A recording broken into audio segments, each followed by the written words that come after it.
નમસ્કાર દર્શક મિત્રો, આપ નિહાળી રહ્યા છો N24 ગુજરાતી। તો નજર કરીશું આજના મહત્વના સમાચાર પર। સુરત સાયબર ક્રાઇમ પોલીસે શેર બજારમાં ઇન્વેસ્ટમેન્ટના નામે છેતરપિંડી આચરતી ગેંગના 2 આરોપીઓને મહારાષ્ટ્રના પરભણીથી ઝડપી પાડ્યા। આરોપીઓ ઇન્સ્ટાગ્રામ અને ટેલિગ્રામ દ્વારા બોગસ લિંક મોકલી ફરિયાદી પાસેથી રૂપિયા 3.58 લાખથી વધુની રકમ ટ્રાન્સફર કરાવી લીધી હતી। નફો દેખાડ્યા બાદ રૂપિયા વિડ્રો ન થવા દઈ ઓનલાઈન ફ્રોડ આચરવામાં આવ્યો હતો। ઝડપાયેલા આરોપીઓ ઉદ્ભવ ગોંદલી અને ગોપેન્દ્ર સિંધે બોગસ ફોર્મના નામે બેંક એકાઉન્ટ ખોલાવી કમિશન મેળવીને ગેંગને પૂરા પાડતા હતા। બેંક એકાઉન્ટમાં રૂપિયા 1.47 કરોડથી વધુના શંકાસ્પદ ટ્રાન્ઝેક્શન થયેલા મળી આવ્યા છે। સાયબર પોર્ટલ પર તપાસ કરતા એકાઉન્ટ સામે અલગ અલગ રાજ્યોમાં 13 ફરિયાદો નોંધાયેલી છે। સમગ્ર નેટવર્ક દ્વારા દેશભરમાં કુલ રૂપિયા 40.48 કરોડથી વધુની છેતરપિંડી આચરાઈ હોવાનું સામે આવ્યું છે। સુરત સાયબર ક્રાઇમે BNS અને IT એક્ટ હેઠળ ગુનો નોંધી ફરાર અને મુખ્ય આરોપીઓની શોધખોળ શરૂ કરી છે। એક ઇન્વેસ્ટમેન્ટ ફ્રોડના ગુનામાં જે સાયબર ક્રાઇમ પોલીસ સ્ટેશનમાં FIR દર્જ કરવામાં આવેલ હતી એમાં કુલ 9,58,000 રૂપિયાની છેતરપિંડી વિક્ટિમ સાથે કરવામાં આવ્યું હતું।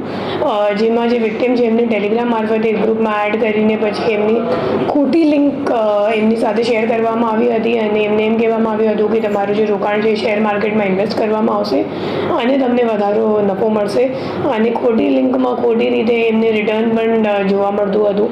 અને જ્યારે વિક્ટિમે વિથડ્રો કરવાનો પ્રયાસ કર્યો ત્યારે ખબર પડી કે એમની સાથે છેતરપિંડી થઈ ગઈ છે, કેમ કે એ લોકો વધારાના ચાર્જ પણ માંગતા હતા અને વિથડ્રો કંઈક કરવા એ લોકોએ દીધા નથી।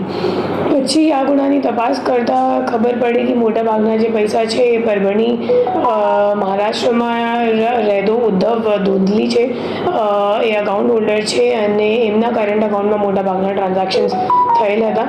તો આપણી ટીમ અહીંયાથી ત્યાં પરભણી ગઈ અને એમની જ્યારે ધરપકડ કરવામાં આવી અને પૂછપરછ કરવામાં આવી તો ખબર પડી કે એમને ખોટું દસ્તાવેજી પુરાવો બેંકમાં રજૂ કરીને અને કલેક્ટર કચેરીમાં રજૂ કરીને ઉદ્યમ સર્ટિફિકેટ મેળવી અને current account bank of India બ્રાન્ચમાં ખોલાવવામાં આવ્યું અને એમના જે અકાઉન્ટ છે એ પોતે કમિશન ઉપર જે બીજો આરોપી છે ગોપેન્દ્ર શિંદે એમને આપ્યું।